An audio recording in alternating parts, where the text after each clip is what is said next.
देश का आम बजट आ चुका है। इस बजट से आपको क्या मिला है, कितनी राहत मिली और किन किन चीजों पर फोकस किया गया है, आसान भाषा में इस रिपोर्ट में दिखाऊंगी। लास्ट तक जरूर देखना। नमस्कार, मैं हूं आपके साथ ममता तिवारी और आप देख रहे हैं न्यूज 18 का डिजिटल प्लेटफॉर्म।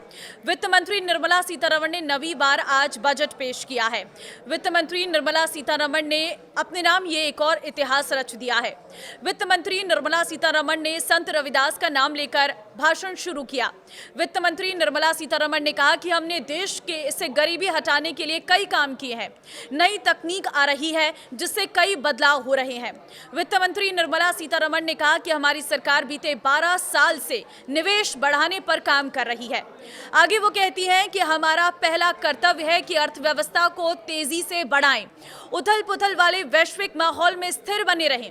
बजट का फायदा हर गरीब को हो। रिफॉर्म एक्सप्रेस तेजी से आगे बढ़ रही हैं। ये अपनी गति को बरकरार रखेंगी।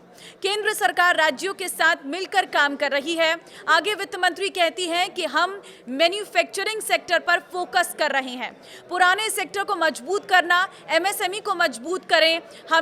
हम सुनिश्चित करना चाहते हैं कि सुरक्षा को मजबूत करें, साथ ही आर्थिक क्षेत्र को मजबूत करें। बायो फार्मा पर हमारा फोकस रहेगा। हम 10,000 करोड़ रुपए अलॉट कर रहे हैं। 3 संस्थान बनाए जाएंगे। फिलहाल हमारे पास 7 संस्थान हैं जिन्हें और अपडेट किया जाएगा। वित्त मंत्री निर्मला सीतारमण ने कहा कि भारत को सेमीकंडक्टर हब बनाने के लिए सरकार काम कर रही है और इसके लिए 40,000 करोड़ रुपए अलॉट किए गए हैं। महात्मा गांधी ग्राम स्वराज इनिशिएटिव का प्रस्ताव दे रहे हैं। इससे बुनकरों और कुटीर उद्योगों को फायदा मिलेगा। भारत के पास संभावना है कि खेल से जुड़े उत्पादन तैयार कर सके। एमएसएमई विकास के रास्ते में अहम साथी है। हम चाहते हैं कि चैंपियन की तरह हम उन्हें बढ़ाएं। हम इसके लिए 10,000 करोड़ रुपए दे रहे हैं ताकि उद्यमियों को फायदा मिले। वित्त मंत्री निर्मला सीतारमण ने ऐलान किया है कि ओडिशा, केरल, आंध्र प्रदेश, तमिलनाडु में रेयर अर्थ कॉरिडोर बनाया जाएगा। इसके अलावा 3 डेडिकेटेड केमिकल फार्म भी बनाए जाएंगे। आपको जानकारी दे दें कि ये 3 डेडिकेटेड केमिकल पार्क भी बनेंगे। वित्त मंत्री निर्मला सीतारमण ने ऐलान किया है कि देश में कैंसर और शुगर की दवाएं सस्ती होंगी। इसके साथ ही वित्त मंत्री ने ऐलान किया है कि देश में 22 नए जलमार्ग बनाए जाएंगे। वहीं वो आगे कहती हैं कि रेशम, जूट और ऊन के लिए राष्ट्रीय फाइबर योजना का ऐलान किया है। वित्त मंत्री ने ऐलान किया है कि ओडिशा, केरल और छत्तीसगढ़ में माइनिंग कॉरिडोर बनाया जाएगा। वित्त मंत्री निर्मला सीतारमण ने कहा है कि वित्तीय स्थिरता के लिए देश में बैंकिंग को लेकर कमेटी का गठन किया जाएगा। हम ग्राहकों की सुरक्षा के लिए नए उच्चतम स्तर पर काम करना चाहते हैं। हमने बीते 10 साल में 22 करोड़ लोगों को गरीबी रेखा से बाहर निकाला है। हमारी सरकार ने तय किया है कि सर्विस सेक्टर पर जोर देंगे। भारत का युवा, उनकी आकांक्षाओं को पूरा किया जा सके। पढ़ाई से लेकर रोजगार तक उद्यम स्थापित हो। केंद्रीय वित्त मंत्री निर्मला सीतारमण ने बजट में दिल्ली, वाराणसी समेत 7 हाई स्पीड रेल कॉरिडोर का ऐलान किया है। वाराणसी और पटना में जहाज मरम्मत सुविधा स्थापित होगी। दिल्ली, वाराणसी, सिलीगुड़ी में भी हाई स्पीड रेल कॉरिडोर बनेंगे। सरकार ने ऐलान किया है कि 5 क्षेत्रीय मेडिकल हब बनाएंगे। मेडिकल और ट्रेनिंग और रिसर्च पर काम किया जाएगा। मेडिकल सुविधाएं आसानी से उपलब्ध कराएंगे। यह हब विविध तरीके से रोजगार के मौके बनाएंगे।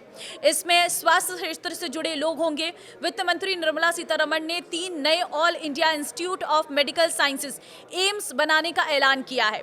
वित्त मंत्री निर्मला सीतारमण ने ऐलान किया है कि उच्च शिक्षा संस्थानों के लिए हर जिले में गर्ल्स हॉस्टल बनाए जाएंगे। खगोल विज्ञान को बढ़ावा दिया जाएगा। 20,000 युवाओं को टूरिज्म के लिए गाइड के लिए ट्रेंड किया जाएगा। कंटेंट क्रिएटर लैब को स्थापित किया जाएगा।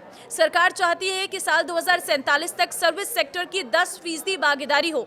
आगे वित्त मंत्री ने कहा है कि 2026-27 में मैं पब्लिक कैपिटल एक्सपेंडिचर को बढ़ाकर 12.2 लाख करोड़ रुपए करने का प्रस्ताव रखती हूं। उन्होंने कहा है कि हम 5 लाख से अधिक आबादी वाले शहरों यानी टियर 2 और टियर 3 शहरों में इंफ्रास्ट्रक्चर का विकास जारी रखेंगे। वित्त मंत्री ने कहा कि डेयरी और मुर्गी पालन को मजबूत करना चाहते हैं। कृषि के क्षेत्र में उत्पाद हासिल कर सके, उत्पादों की विविधता को बढ़ाया जा सके, रोजगार के नए मौके बन सके। चंदन, नारियल और काजू से अच्छी कमाई होती है। नॉर्थ ईस्ट इलाके में बादाम, मूंगफली को आगे बढ़ाना चाहते हैं। नारियल के क्षेत्र में भारत सबसे बड़ा उत्पादक है। 3 करोड़ लोग इस पर निर्भर है। इसके लिए हम इस पर पर प्रस्ताव दे रहे हैं। हम इसमें मदद करेंगे। मुख्य नारियल उत्पादक राज्यों में स्थापित करेंगे। काजू और कोको को प्रस्तावित करेंगे। हम इसमें आत्मनिर्भर हो सके। निर्यात की दिशा में हम तेजी से आगे बढ़ें। चंदन की बात करें तो सांस्कृतिक और सामाजिक हिस्सा है। चंदन की खेती को बढ़ावा मिल सके, चंदन के गौरव को फिर से पुराना गौरव मिल सके। लखपति दीदी की योजना कामयाब रही। क्रेडिट से जुड़ा रोजगार स्थापित करने में आगे बढ़े। स्वरोजगार की स्थापना वो कर रही हैं। हम दिव्यांग जनों को मजबूत करने की योजना में अलग अलग सेक्टर में उनकी संभावनाएं तलाश रही हैं। जिन क्षेत्रों में उन्हें मौका मिल सकता हो वो दिलाएंगे। कृत्रिम अंग मैन्युफैक्चरिंग में एक संस्था की स्थापना की जाएगी। केंद्रों को मजबूत करेंगे। मानसिक स्वास्थ्य को लेकर बड़ा ऐलान करते हुए उन्होंने कहा है कि मेंटल इंस्टीट्यूट को मजबूत किया जाएगा। जिला अस्पतालों को अपडेट किया जाएगा। वहां इमरजेंसी वार्ड बढ़ाए जाएंगे ताकि लोगों को फायदा मिल सके। 16वें वित्त आयोग ने अपनी रिपोर्ट राष्ट्रपति को सौंपी थी। उनकी सलाह को स्वीकार कर लिया है। हम 1.4 लाख करोड़ रुपए हम 2026-27 में राज्यों को दे रहे हैं, जिसमें ग्रामीण और शहरी क्षेत्रों से जुड़े विकास के लिए हैं। वित्त मंत्री निर्मला सीतारमण ने ऐलान किया है कि नॉर्थ ईस्ट राज्यों में बुद्ध सर्किट बनेगा। ये सर्किट अरुणाचल, सिक्किम, असम, मणिपुर, मिजोरम और त्रिपुरा में होगा। बात गेमिंग सेक्टर की करें तो गेमिंग सेक्टर में 10 लाख से अधिक प्रोफेशनल्स को हायर किया जाएगा। एक नया कंटेंट क्रिएटर लैब का सेटअप किया जाएगा। इसके जरिए लोगों को कंटेंट क्रिएशन सिखाया जाएगा। क्रिएटर इकोनॉमी बूमिंग है। डिजाइन एजुकेशन के लिए नेशनल डिजाइन स्कूल खोले जाएंगे।